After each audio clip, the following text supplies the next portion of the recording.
Hey all, it's the Nitro RC Nerds here, and in this video I've had a lot of people reach out to me and ask which engine that and pipe combination that I'm going to put into the Mugen.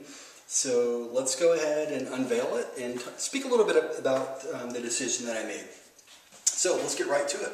What I selected was the Works B6. Now in all candor, it came down between this B6 and the Ninja, and I started thinking to myself a few things. First and foremost, word of mouth.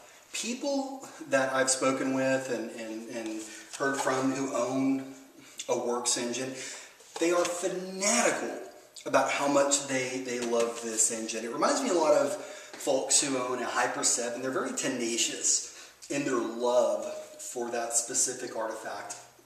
And so I said to myself, even a while back, one of these days I've got to get a Works engine just to try it out. So that right there was pretty much the overriding factor. Concerning this versus the Ninja, there's a little more than a $100 difference on it.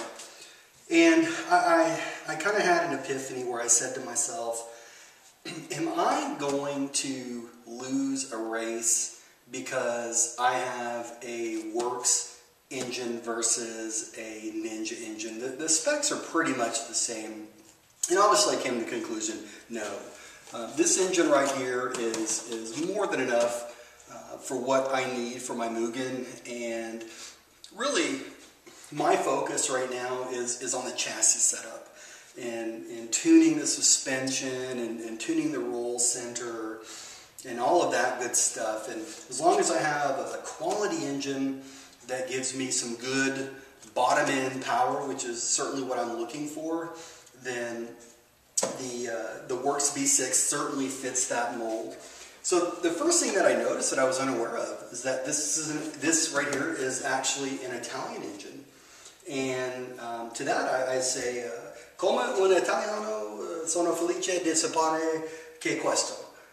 And what that means, and you guys didn't know I could be speaking that Italian, but I'm an Italian, and really what I just said there is as an Italian myself, I'm very proud to own one of these engines. Let's get right after it. And as far as my thoughts on the setup and installation and all that, that will be defined inside of the Mugen build that I'm doing. But now this right here is probably not going to be as cool as RC Barrier's Alpha Lutz edition engine that he unboxed, because when you first take it out, there's no foam. That's right. So first impressions, the instruction manual sucks. All it has is just a very tiny exploded diagram with some parts that you can get. It says nothing about the stock settings or anything like that. I'm sure I can figure that out. And here's the carburetor, and here is the engine itself. First things that jump out, there's no cap covers for it, for the exhaust or the carburetor or anything like that. That's fine. I have plenty of those that I can put on there. And it comes with a number 5 glow plug. And I am happy that it comes with a collet, because the OS engine that I have for the D8T didn't come with the collet, neither did the D8T. So I had to make a quick trip to my local hobby store and get one. So that is kind of a nice little thing to have on there. Additionally, I thought about getting this thing clocked or having it modified, and I reached out to Neil Smith at Clockwork Racing Engines, and he and I chatted a little bit about it, and thumbs up to him, because he was brutally honest with me and told me that I probably would not notice any sort of a tangible difference in having a modified engine, at least this early in my racing career. So once again, this is the engine that will get me around the track, and once I get to the stage to where I need something that is just $500 engine, if I ever even get there, then I will look into that. But for now, I'm definitely going to try out this Works, because I've heard so many great things about it.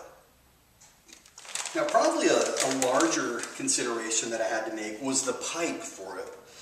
And I elected to get the Works 2013. And the reason for this is because, again, it all comes down to bottom end speed. And this thing right here, it's loud and proud. And I almost went with the 2058. And the only reason for that was because I read that with the 2013, it could be a little bit difficult to fit on the Mugen MBX6R. But I figured I might as well get what I want to get, and then just go from there and modify it and fabricate it however I need to. Just looking at the manifold, the first thing that sticks out is there's 4 springs on here as opposed with the typical 3, so that's kind of nice.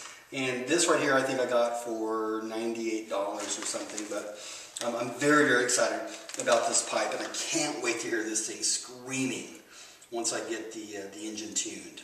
Because I really, one of my favorite things about nitro engines is, you hear about when you get on the pipe, and I don't know why, I just kind of get a jolt every time I hear and feel that, and I can't wait to get on the pipe with this 2013. So that's pretty much it. You're going to have to wait until the build video of this Mugen buggy right here to kind of get the ins and outs of how things are set up, but at least as we do, let's take a quick look to see how slick that's going to look. Oh my goodness, I love that. I cannot wait to get this thing on here. I cannot wait. I'm so excited about having this Works engine, and I am predicting very, very good things for this entire setup. So that's it, and I hope that you all have a great evening. Thanks so much, and we'll see you later.